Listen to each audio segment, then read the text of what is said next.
Hello, welcome, Cabbage here. In War of the Visions, let's do my monthly EX Jobs tier list ranking. And as always, I will explain up front how this tier list is different from other people's tier lists.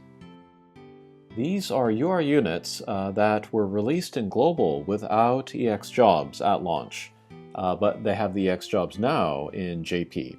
And so this is kind of a look forward to look at some units, see if you want to take them to EX Jobs, how far you want to take them in EX Jobs. So we are not seeing units that got EX Jobs at their release. So there's no Helena, there's no Charlotte, there's no Cloud here. Let's see how many people leave comments asking about them anyway. But to talk about my tiers, first is No Brainer. These are units that I think everybody that has them at 99 should take them to EX Jobs. Everybody can use them, they're not very difficult to get good use out of. The top units are my strongest recommendations that are not no-brainer, but not for everybody. I'll talk about what kind of people they would be good for when I do get to them. The good units are solid, but maybe not as high priority as top or no-brainer, and the niche units are just for the fans of that unit or that kind of specific sort of playstyle that they got. Alright, and then I think these units here, this is where they ended up at the end of the last video that I did last month. And we'll go again from the top. All of the no-brainer units I'm going to leave there. They're still excellent. Christmas Mashidi and Federica I'm seeing a lot of now in Arena. I'm top 1000 at the moment, and they're still getting a lot of use. Christmas Victoria don't see a lot of, but then she was a limited unit, and then she wasn't too impressive to begin with, but over time her stock went up. And then we have Dwayne, super duper strong. Darek is not as dominant in JP now, but still, he is an excellent choice to take to EX Jobs. Okay, next we got top 120. I'm still going to leave these guys here, but with Rob, you want his card. If you do not have his card, he is less of a priority. Stern is still excellent, and then he has a lot of utility, especially with his slash resistance break. But pretty soon we're going to get to the EX job for Super Stern, so we're probably going to be seeing less of regular Stern. And then we got Jiza. She keeps finding ways to be relevant, but especially with her strike attacks. She is good against Megamont, she's good against Yuna with her Light Slayer. So yeah, if you were running into trouble with those characters, she would be a great choice. Alright, next we got top 115. I'm going to take Warrior of Light here, and I'm going to move him to top 120. Kind of the deciding factor where I choose whether they're going to be 120 or 115 is how good their job level 25 skill is. And for a long while I wrote off the job level 25 skill for Warrior of Light. It was kind of a medium range AoE attack that gives himself regen, and on paper I was like, nah, I don't know. But having gone against him, that regen is actually very annoying. It gives him about 1000 HP every turn, just makes him even harder to take down. And it has a pretty good priority, so it's a useful skill. So I think if you do want to take him to 120, you would be very justified in doing that. The extra 200 limited time shards will be a bit of a lift, but it would be worth it, I think.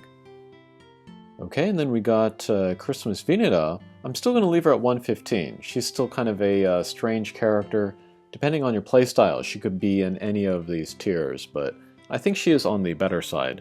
Again, with her strike attack, she could be a good answer to Mont.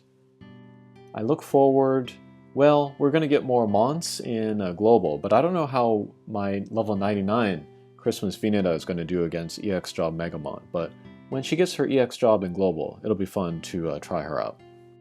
Alright, next we got Gilgamesh sitting in top 115. I'm going to move him up to No Brainer. I feel like if you have him at 99, you might as well take him to EX Jobs. And then if they keep having stuff like the Spring Medals or the whatever it was, the first anniversary medals where you can work more easily on cost 100 units, take them as high as you can. They have a great lifespan. They cost 100 units compared to the other ones. I still see a lot of him in Arena as well in JP. Alright, next we are down to good 120. I am going to bring Yerma down to niche 120. If you do build her, you still want to take her to 120. But having used Moraga and then seeing how good he is, and then seeing how Yerma sort of pales in comparison to him, I think I gotta take him down to just fans only. She cannot take a hit very well, so you either want to build her for evade or you want to use her with a tank, so yeah, she's not super easy to use. I'm gonna bring her down. Okay, and then we have Sasayaki here. She was a niche 120 before. I moved her up to good 120. I'm gonna move her to top 120 now. But yeah, with her EX jobs, she's become easier to use, and so you don't need to work on resistance equipment as much. And then of course you have her braking, and then her magic tanking, which is just amazing for PvE. But I'm never going to put her in no-brainer because she does have weaknesses, and you have to kind of play to them in order to make her work. Still not a super easy character to use, but easier, and still very useful, so yeah, top 120 for her. Next we got Kiton. I'm going to leave her at good, well, I don't know, good 120 or niche 120, but if you can make her work, she's one of the best characters in the game. But I've showed a lot of JP PvP fights where people are getting crazy good use out of her. It comes from her high evade, her great movement, and then her ability for self-sustain with the Drain Force, healing herself, taking away great damage, and then she can get around like all the resistances and the barriers and defense and spirit. But yeah, you have to build for both a Drain Force build and an Evade build in order to get good use out of her. So it is a lot of investment, but she is very much worth it, so we'll keep her at good 120. And then Mediana, good 120, I think I can leave her there too. She's a little bit limited in PvP use. You want her to bomb her limit break, maybe you do an Evade build with her, and she's not going to survive very long. But if you have that sort of playstyle in mind as you use her, then she is worth it. Alright, next we have Veneta. She made a big impact when she was released, originally at level 99. But with EX jobs, not so much. She's one of the top 3 evade units in the game now, along with 2B and then EX Kiton. And in the right situation, against opponents that are not ready for it, that can be really, really powerful. And then she's got defense break, but I don't know. I really don't see her too much in PvP. I think she is overshadowed by both 2B and Kiton. Alright, next we got Christmas Mashiri and Erure.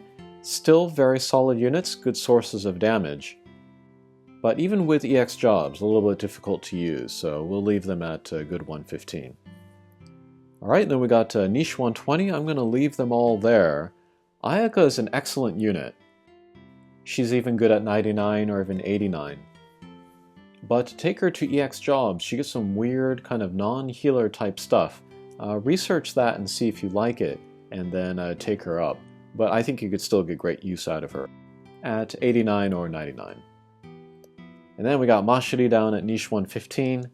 I don't think she's worth the materials. You might be better off saving the light materials to use on your MR units in order to take on the selection quests.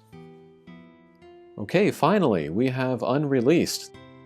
These are UR units that got the EX Job Awakening since the last time we made this list. But Super Stern, he is not out yet actually, but I'm going to put him in No Brainer. I think I'm going to put all cost 100 units in No Brainer from now on. People have actually been talking about how he's kind of underwhelming as far as like abilities that he gets. His Hazard Crash will get healing efficacy down. His level 120 skill will do a single target barrier break. And then his self buff will give him reduction in AP cost. That's all nice stuff, but none of it is like super amazing. But it's just the stats. The stats are going to make him scary all over again, so I think he'll be a great choice to take to EX jobs.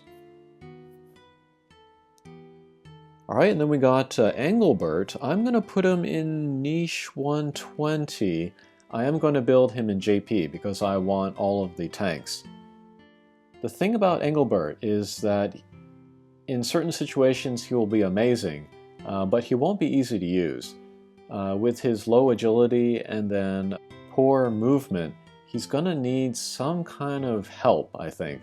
Either Trustmasters or maybe like Quick from another character.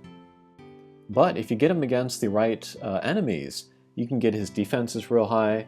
He has great strike resistance. If you get him against the right teams and the right enemies, then it's going to be very hard to damage him and take him down. He's also a decent damage source. I'm interested in his monk skills in particular. But yeah, he needs the right team to go with him, and he needs the right opponent to go against. So that's why we'll keep him in niche 120. I'm looking forward to using him, however. Okay, and then we got Rain. I still think he's one of the best units in the game, even at level 99. Let's put him in top 115. Top 115 or no-brainer. His level 120 skill is another magic scaled slash attack with no casting time, which is great.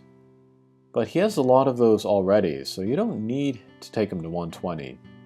You can take him to 120 just like Christmas Vineta if you wanted more HP, more stats, that kind of thing. But yeah, being one of the best magic tanks in the game, having some chaining capabilities, some fire and peril capabilities, really useful unit. You won't use him everywhere, but where he's good, he's excellent. And then we got Laswell. He'll be a super solid attacker, but I'm going to put him in good 115, good evade unit as well. If you want to compare Rain and Laswell together, which is not really a fair comparison, I think more people are going to be able to get good use out of Rain. Laswell will be great for the people that commit to him, that make the Shiden sword, that build him for evade, maybe create an evade team. I'm very much looking forward to raising Laswell to EX jobs in my global account. But he's not going to be good for everybody. But just like how I kind of raised the evaluation for all dark slash units, I also kind of want to raise the evaluation for all ice slash units, because if you can get enough of them together, you can make a nice raid team, and then solo auto kind of any raid, regardless of the resistances of the boss. You know what, let's put him in top 115. If you have a nice ice account, Laswell would be an excellent choice. Okay, so those are my thoughts for the EX job units here. Things are getting pretty interesting. I am enjoying the EX job rollout. Let me know what you're thinking as well. Alright, thanks for watching and we'll see you again. Take care.